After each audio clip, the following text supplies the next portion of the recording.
السلام علیکم. Summary of Quran episode 4 سے آغاز کیا تھا. 5 سپارے الحمدللہ مکمل ہو گئے. سورہ نساء مدنی صورت ہے. اس صورت میں اللہ تعالیٰ نے خواتین کے حقوق کا ذکر فرمایا ہے. اس صورت کے آغاز میں اللہ تعالیٰ نے انسانوں سے خطاب میں فرمایا کہ یا ایھا الناس اتقوا ربکم الذی خلقکم من نفس واحدہ.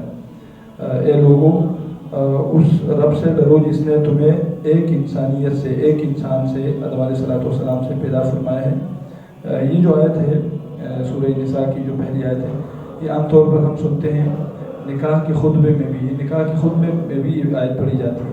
اس لیے کہ رسول اللہ صلی اللہ علیہ وسلم نکاح کے خطبے میں اس آیت کا تلاوت کرتے تھے، اس لیے تاکہ لوگوں کو یہ سمجھائیں کہ کسی کو کسی دوسرے کے اوپر کوئی فوقیت حاصل نہیں ہے. یہ بات رسول اللہ صلی اللہ علیہ وسلم نے خطبہ حجۃ الوداع میں بھی فرمائی تھی کہ کسی شخص کو کسی دوسرے شخص کے اوپر، کسی عربی کو کسی عجمی کے اوپر، یا کسی کالے کو کسی گورے پر، یا کسی گورے کو کسی کالے پر کوئی فوقیت حاصل نہیں ہے.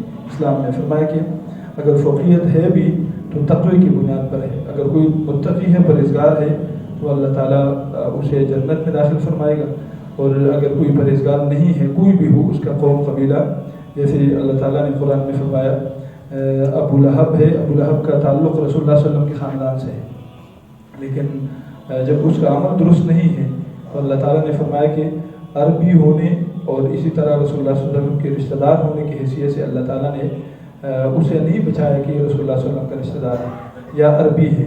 اور یا ایسے ہیں کہ ابو لہب اس لیے اس کو کہتے ہیں کہ روایت میں ہے کہ یہ خوبصورت بھی تھا. ابو لہب، لہب کہتے ہیں جو آگ کا شعلہ ہے، اس کو لہب کہتے ہیں. تو جس طرح اس شعلے کے اندر سرخی ہوتی ہے، اسی طرح ابو لہب کے چہرے میں بھی سرخی تھی، اس لیے وہ کہتے ہیں کہ اس کو لوگ ابو لہب کہتے تھے، یعنی باپ، شعلوں کا باپ خوبصورتی میں. لیکن اس خوبصورتی نے اسے نہیں بچایا، رسول اللہ صلی اللہ علیہ وسلم کے ساتھ رشتے نے اسے نہیں بچایا. تو اس آیت کے اندر اللہ تعالیٰ نے بنیادی طور پر یہ بات ارشاد فرمائی. اس کے بعد پھر اللہ تعالیٰ نے یتیموں کے حقوق کا اللہ تعالیٰ نے ذکر فرمایا اور فرمایا کہ یتیموں کا مال آپ نے نہیں کھانا. اگر آپ یتیم کی ولی ہے تو آپ نے یتیم کے مال کا اپنے خیال کرنا ہے، حفاظت اس کی کرنی ہے، اور اس کا مال اپنے مال کے ساتھ خلط مت نہیں کرنا، اس لیے کہ تاکہ ان کا مال آپ کھائیں. اور پھر اللہ تعالیٰ نے اس کے بعد میراث کا ذکر فرمایا کہ کس کا کیا حصہ ہے. اللہ تعالیٰ نے ایک اصول یہ بیان فرمایا کہ لڑکی کا یعنی بیٹی کا حصہ آدھا ہے اور لڑکے کا حصہ پورا ہے. والدین کا حصہ اللہ تعالیٰ نے بیان فرمایا. اور اسی طرح میاں بیوی کے درمیان تقسیم میراث کو کیسے تقسیم کیا جائے گا، یہ اللہ تعالیٰ نے ساتھ فرمایا کہ جب آپ میں سے کوئی فوت ہوتا ہے تو سب سے پہلے اس کی تدفین یہ ضروری ہے. ان تدفین کے جو اخراجات ہیں وہ اس کے مال میں سے ادا کیے جائیں گے. اس کے بعد پھر قرض ہے، اور قرض کے بعد وصیت ہے، اگر اس نے وصیت کی ہے اس پر عمل کیا جائے گا. اور اس کے بعد پھر مال کو تقسیم کیا جائے گا، اس میں تاخیر نہیں ہوگی. یعنی جیسے یہ مکمل ہو جائے، تدفین کا مرحلہ مکمل ہوا، قرض کی ادائیگی ہوگی، اور اگر قرض ہوئی ہے، قرض کی ادائیگی ہوئی اور وصیت پر عمل ہوا تو اس کے فوراً بعد مال کو تقسیم کر دیا جائے گا. اور پھر اللہ نے فرمایا کہ اگر آپ نے ان حصوں کے مطابق جو اللہ تعالیٰ نے یہاں پر بیان فرمائے، اگر ان کے مطابق آپ مال تقسیم نہیں کریں گے تو اللہ نے فرمایا کہ یہ اللہ اور اللہ کے رسول کی نافرمانی ہوگی، اور جس نے بھی اللہ اور اللہ کے رسول کی نافرمانی کی تو اس کے لیے عذاب مہین ہے. مہین کا ذکر فرمایا.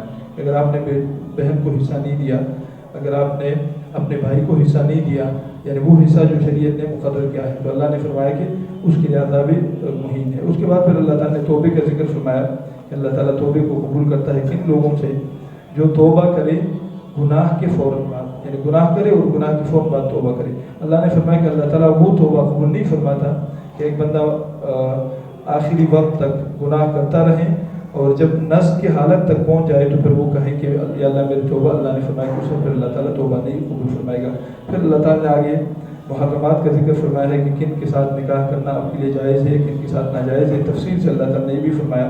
اور پھر اللہ تعالیٰ نے فرمایا کہ مردوں کے بارے میں کہ الرجال قوامون علی النساء، کہ اللہ تعالیٰ نے مرد کو نگہبان بنایا ہے. نگران، مرد نگران ہے گھر کا. اللہ نے فرمایا کہ اس کو جو نگران ہونے کی جو حیثیت ہے، اللہ تعالیٰ نے اس کو اس لیے نگران بنایا کہ کہ اس کے ذمے نان نفقہ اس کے ذمے ہے، یعنی خرچ کرنا اس کے ذمے ہے گھر والوں کے اوپر، اس لیے اللہ تعالیٰ نے اسے گھر کا سربراہ بنایا ہے، گھر کا نگران بنایا ہے۔ اور اگر کبھی ایسا ہو کہ کوئی ایسا شخص ہو کہ جو وہ نہیں کماتا ہو اور اس کی اہلیہ جو ہے وہ کما کے لائیں، تو یہ احسان ہے، اس کی ذمہ داری نہیں ہے، شوہر کی ذمہ داری ہے، لیکن بیوی اگر کام کرتی ہے تو یہ احسان ہے۔ لیکن اس کا مطلب یہ نہیں ہے کہ خرچہ وہ کر رہی ہے تو نگران بھی وہی ہوگی، نگران مرد ہے اور اس کی ذمہ داری ہے، اور اگر کوئی اپنے شوہر کے ساتھ، بیوی اگر اپنے شوہر کے ساتھ تعاون کرتی ہے تو یہ اس کے طرف سے احسان ہے۔ پھر اللہ تعالیٰ نے یہاں پر مراحل بتائے ہیں کہ میاں بیوی کے درمیان اگر ناچاکی ہو تو اس ناچاکی کو کیسے دور کیا جائے۔ اللہ تعالیٰ نے پہلا مرحلہ فرمایا کہ واضح و نصیحت ہے کہ شوہر کو چاہیے کہ وہ اپنی بیوی کو واضح و نصیحت کرے، اگر اس سے کام نہیں چلتا تو بستر الگ کر دے، اگر اس سے کام نہیں چلتا تو اسے ماریں، وَاضْرِبُوهُنَّ یہ قرآن ہے، قرآن میں اللہ تعالیٰ نے بیان فرمایا ہے۔ البتہ اس کی وضاحت رسول اللہ صلی اللہ علیہ وسلم نے فرمائی ہے کہ کیسے مارنا ہے۔ عبداللہ ابن عباس نے فرمایا کہ کبھی رسول اللہ نے اپنے بیوی کو نہیں مارا، کبھی نہیں مارا، 9 ازواج مطہرات تھے، رسول اللہ صلی اللہ علیہ وسلم نے کبھی بھی اپنی بیویوں کو نہیں مارا۔ قرآن کے اندر ذکر ہے، لیکن قرآن کے اندر بے شمار چیزوں کا ذکر ہے۔ فرمایا کہ جب آپ احرام کھول لیں تو آپ شکار کریں، یعنی اس کا مطلب ہے کہ اگر آپ کرنا چاہیں تو جائز ہے، ورنہ یہ ضروری نہیں کہ بندہ کہیں کہ میں نے حج سے فارغ ہوا، اب میں شکار اس لیے کروں گا کہ قرآن نے حکم دیا ہے۔ مطلب یہ ہے کہ اگر شکار کوئی کرنا چاہیں تو پابندی اب اٹھا لی گئی ہے، اب شکار وہ کر سکتا ہے۔ یہاں پر اللہ تعالیٰ نے فرمایا کہ اگر مارنے کی نوبت آ جائے تو پھر آپ مار سکتے ہیں۔ عبداللہ بن عباس نے فرمایا رسول اللہ کیسے ماریں گے؟ مار کی کوئی حد ہے؟ آپ نے فرمایا ہاں، مسواک سے، مسواک، رسول اللہ صلی اللہ علیہ وسلم نے فرمایا مسواک سے۔ اس کا مطلب ہے کہ مسواک سے مارنا یہ تعلیباً ہے، یہ اللہ تعالیٰ نے فرمایا کہ تیسرا مرحلہ ہے۔ اور اس کے باوجود بھی اگر معاملات درست نہیں ہوتے ہیں تو ممکن ہے کہ شوہر کی غلطی ہو، یعنی یہ بھی امکان ہے کہ شوہر یہ کہتا ہے بیوی کو کہ تم میری بات مان جاؤ، اور وہ غلطی پر شوہر غلطی پر ہو اور بیوی غلطی پر نہ ہو، تو اللہ تعالیٰ نے فرمایا کہ اگر معاملہ پھر بھی ٹھیک نہیں ہوتا تو ایک حکم مصلح عورت کے خاندان میں سے اور ایک مصلح کا مطلب ہے کہ صلح، شریر نہ ہو، شرارتی نہ ہو، مصلح بندہ ہو، اس کو بٹھا دے، معاملات دیکھیں کہ خرابی کہاں ہے۔ یہ 4 مراحل اللہ تعالیٰ نے بیان فرمائے ہیں۔ طلاق سے پہلے یہ 4 مراحل، ہم طلاق پر ہی بات شروع کرتے ہیں اور طلاق پر ہی ختم کرتے ہیں، پھر بعد میں کہتے ہیں کہ شریعت نے ہمیں کیا اصول بتائے، تو شریعت نے یہ اصول بتائے۔ اس کے بعد پھر اللہ تعالیٰ نے پاکی کا ذکر فرمایا کہ آپ پاکی کیسے حاصل کریں گے۔ پھر اللہ تعالیٰ نے مسلمان کو حکم دیا اللہ اور اللہ کے رسول کی اطاعت کا، کہ آپ اللہ اور اللہ کے رسول کی اطاعت آپ کریں گے اور یہ لازم ہے، ضروری ہے۔ پھر حکم دیا سورہ نساء میں کہ آپ نے امانتیں اہل لوگوں تک آپ نے پہنچانی ہے، ان اللہ یأمرکم ان تؤدوا الامانات الی اہلھا۔ اور پھر اللہ تعالیٰ نے فرمایا کہ مسلمانوں کو کیا ہو گیا ہے کہ مسلمان اللہ کے راہ میں لڑتے نہیں ہیں، حالانکہ مسلمان ہے، کمزور ہے، وہ اللہ سے دعا مانگتے ہیں اور کہتے ہیں کہ ربنا اخرجنا من هذه القرية الظالم اهلها۔ وہ دعا میں یہ کہتے ہیں اللہ اس بستی سے ہمیں نکال دے، اس لیے کہ یہ بستی والے ظالم ہیں۔ آج کل یہ جو آیت ہے یہ پھر ہوتی ہے غزے والوں پر، کہ غزے والے یہ کہتے ہیں کہ ربنا اخرجنا من هذه القرية الظالم اهلها، کہ اللہ یہ جو غزہ ہے یہ ہمارے لیے جہنم ہے، اس غزے سے اللہ تعالیٰ ہمیں کسی طرح نکال دے۔ تو اللہ تعالیٰ ہمیں قرآن میں اللہ تعالیٰ نے فرمایا ہے کہ آپ کو کیا ہو گیا ہے کہ آپ قتال فی سبیل اللہ نہیں کرتے، حالانکہ آپ کے بھائیوں کے اوپر، آپ کے بہنوں کے اوپر، آپ کے ماؤں کے اوپر، آپ کے بچوں کے اوپر ظلم ہو رہا ہے، تشدد ہو رہا ہے، اور وہ یہ دعائیں کر رہے ہیں کہ اللہ ہمیں اس بستی سے نکال دے، اس لیے کہ جو بستی والے ہیں یہ ظالم ہے۔ تو اللہ تعالیٰ نے ہمیں فرمایا آپ کو کیا ہوا ہے کہ آپ قتال نہیں کرتے ہیں اور آپ کفار سے ڈرتے ہیں۔ اللہ نے فرمایا کہ کفار کی جو چال ہے وہ شیطان کی ہے، اور ان کید الشیطان کان ضعیفا، جو شیطان کی چال ہے وہ تو کمزور ہے۔ پھر اللہ تعالیٰ نے آگے فرمایا بنی اسرائیل کے بارے میں کہ ان کا کہنا یہ تھا کہ ہمارے اوپر قتال کو لازم کیا جائے، جب ہم نے قتال کو لازم کیا تو پھر کہتے ہیں کہ اگر اس میں تھوڑی سی تاخیر ہو جاتی تو یہ بہتر ہوتا۔ اور پھر اللہ نے فرمایا کہ منافقین یہ کہتے ہیں رسول اللہ صلی اللہ علیہ وسلم سے کہ ہم جنگ پر اس لیے نہیں جاتے ہیں کہ وہاں موت آئے گی، ہم موت سے ڈرتے ہیں اس لیے ہم جنگ نہیں کرتے۔ آج کل بھی ہم یہ کہتے ہیں کہ ہم بھوک سے مریں گے، ہماری معیشت کمزور ہے، ہم کیسے غزہ کے مسلمانوں کے لیے ہم یہ کیسے بات کر سکتے ہیں، آواز کیسے اٹھا سکتے ہیں؟ تو اللہ نے فرمایا کہ موت کا تعلق میدان جنگ سے نہیں ہے، اینما تکونوا یدرککم الموت ولو کنتم فی بروج مشیدہ، آپ کو موت آئے گی بے شک آپ مضبوط قلعوں میں. موت یہاں بھی ہمیں آتی ہے اور غزے والوں کو بھی آئی. یعنی ضروری نہیں ہے کہ غزے والے سارے مر جائیں اور ہم نے نہیں مرنا، انہوں نے بھی مرنا ہے، ہم نے بھی مرنا ہے. تو اللہ نے فرمایا کہ موت کا تعلق میدان جنگ سے نہیں ہے. خالد بن ولید جیسے فرماتے ہیں کہ میں کوئی بھی جنگ میں نے نہیں چھوڑا، اسلام سے پہلے بھی اسلام کے خلاف لڑتا رہا اور اسلام لانے کے بعد اسلام کی حمایت میں یعنی اسلام کے لیے لڑتا رہا. فرمایا کوئی جنگ میں نے نہیں چھوڑی، لیکن جب اللہ تعالیٰ نے میری موت وہاں مقرر نہیں کی تھی تو اس لیے میں اپنے بستر پر مر رہا ہوں. اس کا مطلب یہ ہے کہ جنگ کے ساتھ موت کا تعلق نہیں ہے، یہ بزدلی ہے. مسلمانوں کو اللہ تعالیٰ یہ فرما رہا ہے کہ موت کے لیے ایک وقت مقرر ہے، وہ وقت جب آ جائے تو بندہ اپنے گھر کے اندر بھی ہو تب بھی بلکہ موت آئے گا اور اس کا روح جو ہے وہ قبض کرے گا. پھر اللہ تعالیٰ نے فرمایا کہ آپ قرآن کی باتوں پر عمل کیوں نہیں کرتے ہیں؟ یہ قرآن ہی کہہ رہا ہے افلا یتدبرون القرآن. اللہ نے فرمایا کہ یہ لوگ قرآن میں غور و تدبر نہیں کرتے ہیں. وَلَوْ كَانَ مِنْ عِنْدِ اللَّهِ لَوَجَدُوا فِيهِ اخْتِلَافًا كَثِيرًا. فرمایا کہ قرآن اللہ کی طرف سے، اگر یہ غیر اللہ کی طرف سے ہوتا، اللہ کے علاوہ کسی اور کی طرف سے، تو اس میں بہت اختلاف ہوتا. اور پھر اللہ تعالیٰ نے جنگ کی حالت میں نماز باجماعت پڑھنے کا ایک طریقہ ہمیں سکھایا ہے. اس کو صلاۃ الخوف کہتے ہیں کہ آپ نماز کیسے پڑھیں گے. اس سے ہم اندازہ لگا سکتے ہیں کہ نماز کی کتنی اہمیت ہے کہ جنگ کی حالت میں بھی نماز باجماعت معاف نہیں ہے. فرمایا کہ نماز باجماعت پڑھیں. اور کیسے پڑھیں؟ فرمایا کہ اے نبی آپ امامت کرائیں، یعنی ایک بندہ امام ہو اور باقی جو مجاہدین ہیں وہ دو حصوں میں تقسیم ہو. ایک گروہ دشمن کے مقابلے کے لیے کھڑا ہو اور دوسرا گروہ آ کے ایک رکعت نماز پڑھی امام کے پیچھے. ایک رکعت جب مکمل کرے تو یہ گروہ چلا جائے پہرے کے لیے اور دوسرا گروہ آ جائے ایک رکعت امام کے پیچھے پڑھے تاکہ دونوں کو نماز باجماعت ملے.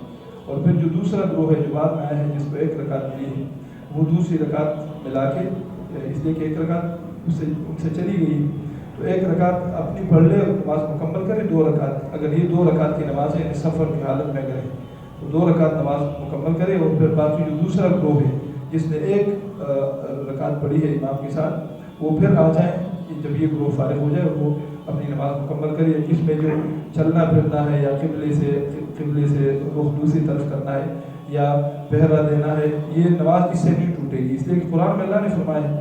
اور اگر یہ نماز یعنی اگر سفر میں نہیں ہے تو پھر 4 رکعت نماز ہے، 2 رکعت پھر امام کے پیچھے وہ پڑھیں گے. یہ اللہ تعالیٰ نے ایک طریقہ